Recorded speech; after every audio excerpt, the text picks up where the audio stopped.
What's going on, guys? Jason from JMT. Doing my brain dump for the day. I'm fresh off an event. Just got back home. It was a 90th birthday party. Had an excellent time. Got some great shots. So it had me thinking about, what I had to do today, what happened today, what I used today. Figured I'd share and talk about the events for today. So, like I said, 90th birthday party here in Northeast New Jersey, and 4-hour event. Rocked this one solo by myself. Brought the XT2 with the battery grip, so I had 3 batteries rocking a day. Had the Tamron 17 to 70, and then I had a Godox TT350F flash. It's one of those smaller flashes that take 2 batteries. Has a TTL function in it. So that brings me to the first story of today. The flash kind of went crazy on me. I thought it failed on me, but I think I started I hit some buttons accidentally and put it into some sort of function that didn't allow it to stay TTL. And then also when I was in manual, which I switched to because TTL wasn't working, it kept giving me this low function. And so it stopped working on me. So luckily I had backups in the trunk. I went to the car, I got a straight up manual knee-word flash, basic as you can get, manual only. And I just rocked that all, for the rest of the night. Didn't want to deal with trying to troubleshooting what happened to the TTL flash. But that brought me to an important lesson, is that learning flash is extremely important. Knowing how to use a flash manually, knowing your manual settings on your camera, and then also coupling that with your manual flashes. Super key. I've been fortunate enough to have been forced to use manual flashes a lot. Because when I do food photography, for a long time, all I had was manual flashes. I never used TTL, didn't have any TTL money to get TTL flashes. So I used, I bought, cheap manual flashes to get me through. And it's never failed me. I still use it that way today. I still use those manual flashes when I do some food gigs, and it works perfectly fine. And I also used to use those same flashes at events before I got into some TTL stuff. But ultimately, I still feel more comfortable with something that's super basic, super simple, manual. I set the exposure completely and manage my distance, manage my exposure with the camera, and know where I need to be. And after shooting a lot of events over the years, I know exactly where it is that I want to be, no matter what the scenario is. Because once you understand exposure, it doesn't matter where you are. And that's the reason why I shoot manual flashes in food photography, because all of the environments are different. And so although some people would like to use natural light in a window, sometimes I'm going to restaurants at 7 at night, 8 o'clock at night on the East Coast in September. There's no light. There's none left. I'm doing it after my day job, so there's no light for me to go and use window light. So I have to bring my light. So I bring an umbrella, the flash, triggers, and I always bring my own lighting. So my photos are always going to be consistent. So I understand what it is I'm looking for. So I do that with food. And I also do the same with events. At an event, I rock my cameras no matter what brand I used to have, Canon, Fuji, whatever. And I'd be at f4, ISO 1600. My shutter's at 125. I usually lock that in. And my flash power would change based on how far away, in manual, not TTL, in manual, how far away I am from the subject. So if I'm about 3 feet from the subject, I can be anywhere from 1/4 to 1/16, depending on how dark the room is. And I kind of just swing between that. And even sometimes the flash itself, so hold on, let me show you. So sometimes the flash itself, so this is that manual flash I was talking about. It's a knee-word TT560.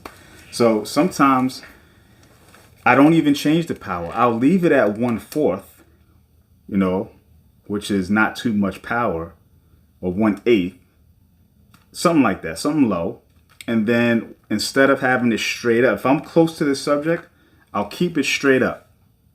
But if I'm farther away, like I'm doing a group shot, I can get away with raising the ISO to say 2000 to get more of the background ambience in the shot, and then tilting the flash to point towards them a little bit, like not 90 degrees, but like that's probably, yeah, that's 45. So 45 will give a little bit more directional light to fill them in, because when you think of flash, think of it like a spray of water. I don't want to get you soaking wet. Like this is soaking wet, right?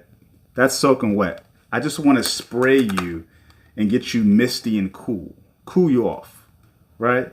That's how I think about with flash. So you got to just let the camera see a little enough, right? So set your camera to see just enough, and then have your flash be the second exposure to fill in. So look at me right now. Think about me about 2 stops darker, and then add flash. Think about it like that. Like I'm a little too dark, I'm underexposed. You fill me in with a little bit of flash. I'm literally doing that right now with this ring light. So I'm gonna point it, right? I set my phone, I'm using my phone to record, but I'm using the ProShot app. I set my camera, I set the ISO manually, the shutter manually, and I'm kissing myself with enough light to fill in what the camera isn't seeing when it's recording me, because the camera's exposed a little darker. So I'm filling myself in with light so I don't have to raise the ISO too high, especially on a phone. You're gonna get nasty noise pretty soon. So anyway, to move on from that. So I used the manual flash. It got me through the whole night as always. Can't knock the, kudos to the manual flash gang out there, keeping it manual. So that was that.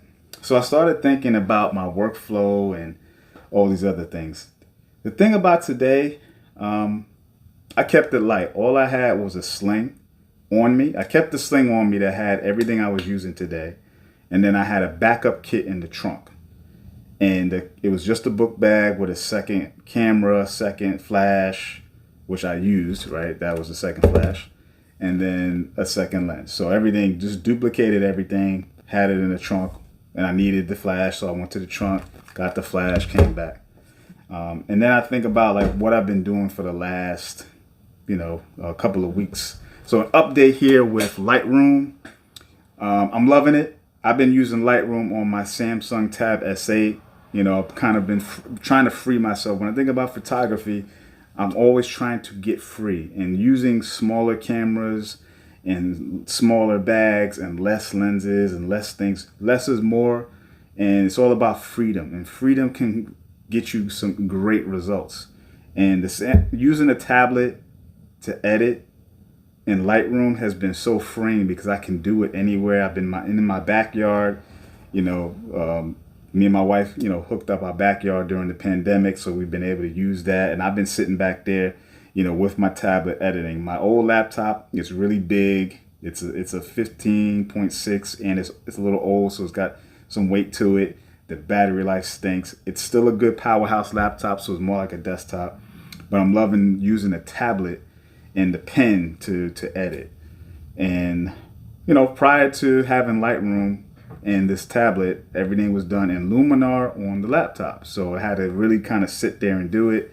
But now I use that laptop to just do the powerhouse work to upload into the Lightroom cloud service, and then I can edit on my phone and on my tablet. So it gives me so much freedom, and I enjoy it. I've been doing it for pro work and professional work, and as resistant as I was about subscribing to a product like Lightroom, any subscription, I hate subscriptions. I got a bunch of them from TV and all that. I must say it's super useful. I don't know why any other product, any other photography editors are not in the game, but considering how I use it, I find it useful. It's not that you can't use anything else, but I find it useful and freeing, and that's what I love about it. So I'm going to continue to use it, continue to report on it. and let you know how it goes from here on out.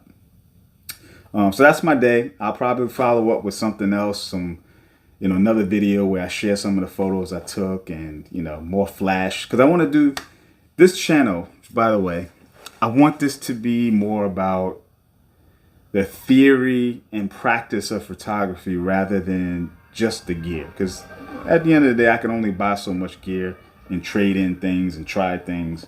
And I'm kind of at the point where I just want to create more rather than buy more stuff.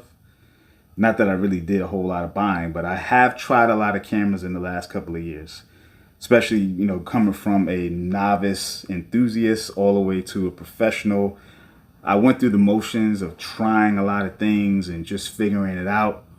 And I think I've figured it out, and I think I'm really settled in with what I have. And that's not to say I would never buy another camera or lens or anything else. But I think I really want to get more product out and share and talk about the theory and practice and experiment with what I have and techniques rather than talking about the type of gear. Like, I might mention the gear in the video because it's important to know what I used in case someone else is new to a product and they want to learn. But I don't want it to be the sole focus of what it is that I'm using. So I'm gonna end it there. So hope you guys are doing well. Give me a shout. Let me know your thoughts on what you heard. Are you a manual flash person or not? All right. Peace.